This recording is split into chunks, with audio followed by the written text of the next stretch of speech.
ബഹുമാനായ കണ്ണൂരിൻ്റെ MP K Sudhakaran, Shri K Narayanan MLA, Chelora ഗ്രാമപഞ്ചായത്തിൻ്റെ അധ്യക്ഷൻ ശ്രീ MD പുരുഷോത്തമൻ മാസ്റ്റർ,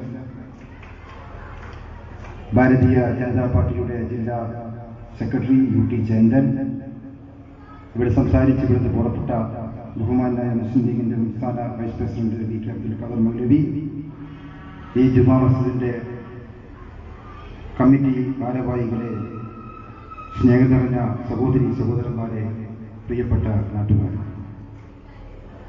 വളരെ സന്തോഷകരമായ ഒരു ചടങ്ങിലാണ് കാപ്പാട് പ്രദേശത്തെ മുഴുവൻ ആളുകളും പങ്കെടുത്തുകൊണ്ടിരിക്കുന്നത്.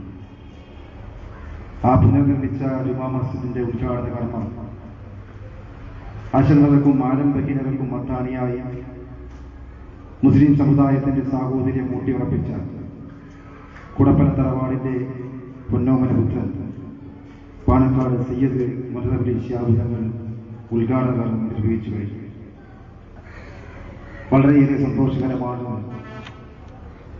ഗൾഫിലുള്ള ഒരു ചാരിറ്റബിൾ ട്രസ്റ്റിന്റെ സാമ്പത്തിക സഹായകമാണ് ഈ പള്ളിയുടെ പുനർനിർമ്മാണത്തിന് ഉത്തരവാദിയായത് എന്നാണ് ഞങ്ങൾക്കൊക്കെ മനസ്സിലാക്കാൻ വേണ്ടി സാധിച്ചത്.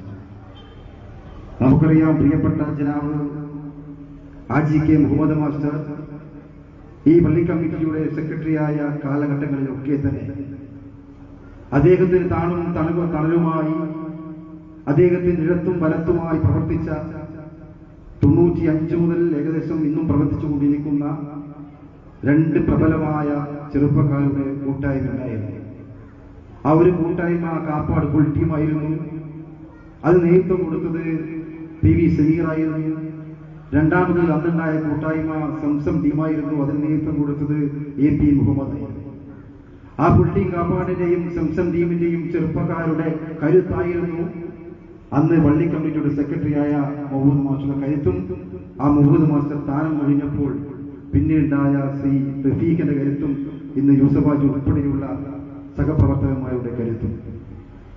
അന്നൊക്കെ ഈ പള്ളി കമ്മിറ്റിയുമായി ബന്ധപ്പെട്ടുള്ള പള്ളിയുടെ പ്രവർത്തനങ്ങളിൽ പങ്കെടുത്ത് പ്രവർത്തിക്കുന്ന ചെറുപ്പക്കാർ പല ഘട്ടങ്ങളിലും പറയുണ്ടായിരുന്നു, നമുക്ക് ശാശ്വതമായ നല്ല രീതിയിൽ നിസ്കാരം ഉൾപ്പെടെയുള്ള പള്ളി പരിപാലനത്തിന് ഉതകുന്ന രീതിയിലുള്ള ഒരു പള്ളി എങ്ങനെ നമുക്ക് നിർമ്മിച്ചെടുക്കാൻ വേണ്ടി സാധിക്കുമെന്ന ചിന്തകൾ ആ ചെറുപ്പക്കാരുടെ മനസ്സിന്റെ അകത്തറകളിൽ അന്നുണ്ടായിരുന്നു. ആ ഫുൾടീം കാപ്പാടിൽപ്പെട്ട ഏകദേശം 10-15 ചെറുപ്പക്കാർ ഇന്ന് വിദേശത്താണ്. ആ ഫുൾടീം കാപ്പാടിൽപ്പെട്ട ചെറുപ്പക്കാരുടെ അക്ഷീണമായ പ്രവർത്തനത്തിന്റെ പരിണത ഫലമാണ് ഇത്തരം നല്ല രീതിയിൽ ഈ പള്ളി പുനർനിർമ്മിച്ചെടുക്കാൻ വേണ്ടി സാധിച്ചത് എന്നാണ് ഞങ്ങൾക്കൊക്കെ മനസ്സിലാക്കാൻ വേണ്ടി സാധിച്ചത്. അതുകൊണ്ട് പ്രിയപ്പെട്ടവരെ, താഴെച്ചുവ മുതൽ ചക്കരക്കടി വരെ വിവിധ പ്രദേശങ്ങളിൽ ഉയർന്നിരിക്കുന്ന പള്ളികൾക്ക് കഴിഞ്ഞ കാലങ്ങളിലൊക്കെ തന്നെ ആ പ്രദേശത്തെ പള്ളികളൊക്കെ മുനാരമുണ്ടായിരുന്നുവെങ്കിൽ അന്നും മുനാരമില്ലാതിരുന്ന ഒരു പള്ളി കാപ്പാട് ജുമാ മസ്ജിദായിരുന്നു.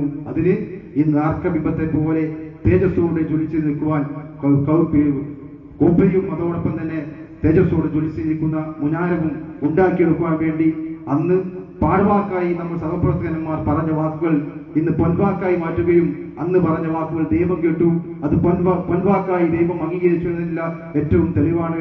അതുകൊണ്ട് ഈ ഉദ്യമം ഇവിടെ നേടിയെടുക്കുന്നതിന് വേണ്ടി പ്രവർത്തിച്ച എന്റെ സഹപ്രവർത്തകരെ മാറോടണിച്ച് അഭിനന്ദിക്കുവാൻ ഞാൻ ഈ അവസരം ഉപയോഗപ്പെടുത്തുകയാണ്. ഈ ട്രസ്റ്റുമായി ബന്ധപ്പെട്ട് ഇതിന്റെ പ്രവർത്തനത്തിന് ചുക്കാൻ പിടിച്ചപ്പോൾ ആ സഹപ്രവർത്തകന്മാർ ഞങ്ങളെ ബന്ധപ്പെടുകയും ഈ പള്ളി കമ്മിറ്റിയുമായി ബന്ധപ്പെട്ട് ഈ സാമ്പത്തിക സഹായം എത്തിക്കുന്നതിന് വേണ്ടി ഒട്ടനവധി സർട്ടിഫിക്കറ്റുകൾ ഇതിനാചരിക്കേണ്ടി വന്നിരുന്നു. അത് ഏറ്റവും പ്രധാനമായ സർട്ടിഫിക്കറ്റ് നമ്മുടെ നിയമപാലകരിൽ നിന്നും വാങ്ങിക്കേണ്ട ഒരു ലീഗൽ സർട്ടിഫിക്കറ്റ് ആയിരുന്നു. ഈ പള്ളി ഉൾപ്പെടുന്ന പ്രദേശത്തെ പോലീസ് സ്റ്റേഷനിൽ നിന്നും ഇതിനകത്തൊരു പോലീസ് വെരിഫിക്കേഷൻ സർട്ടിഫിക്കറ്റ് ആവശ്യമായി വന്നിരുന്നു. ആ പോലീസ് വെരിഫിക്കേഷൻ സർട്ടിഫിക്കറ്റിന് വേണ്ടി ഞാനും റഫീഖും ചക്കരക്കല്ല് പോലീസ് സ്റ്റേഷനിലേക്ക് കടന്നുപോയപ്പോൾ അന്ന് വടകര സ്വദേശിയായിരുന്ന SI ഉണ്ണികൃഷ്ണൻ ഞങ്ങളോട് പറഞ്ഞത്, കാപ്പാടാണ്, ഞങ്ങൾക്ക് മറ്റൊന്നും ചിന്തിക്കേണ്ട ആവശ്യമില്ല. അത്രമാത്രം മതസൗഹാർദ്ദവും മതമൈത്രിയും സാഹോദര്യവും നിലനിന്ന ഒരു പ്രദേശമായിരുന്നു ഈ പ്രദേശം. ആ പ്രദേശത്തെ കുറിച്ച് ഇന്ന് മറ്റു പല പ്രദേശങ്ങളിലും ഉണ്ടാകുന്ന കാഴ്ചപ്പാട് മതസാഹോദര്യത്തിന്റെയും സ്നേഹത്തിന്റെയും സഹിഷ്ണുതയുടെയും ഒരു പ്രദേശമാണ് എന്നാണ്.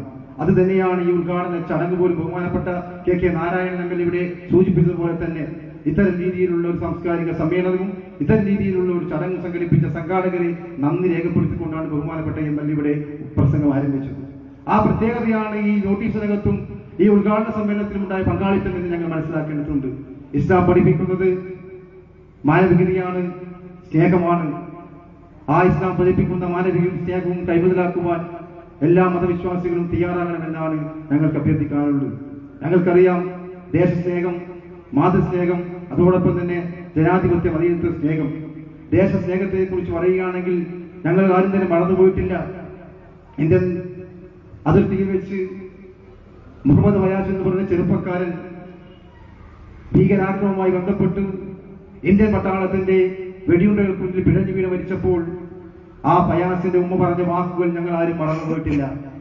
രാജ്യദ്രോഹ കുറ്റത്തിന് വേണ്ടി പോയ തന്റെ മകന്റെ മയ്യത്ത് പോലും കാണണ്ട എന്ന് സഫിയ എന്ന് പറയുന്ന ഉമ്മ ഈ രാജ്യത്തോട് വിളിച്ചു പറഞ്ഞ വാക്കുകൾ അത് ദേശസ്നേഹത്തിന്റെ വാക്കുകളാണ്. അത് ഞങ്ങൾ ആരും മറന്നുപോയിട്ടില്ല.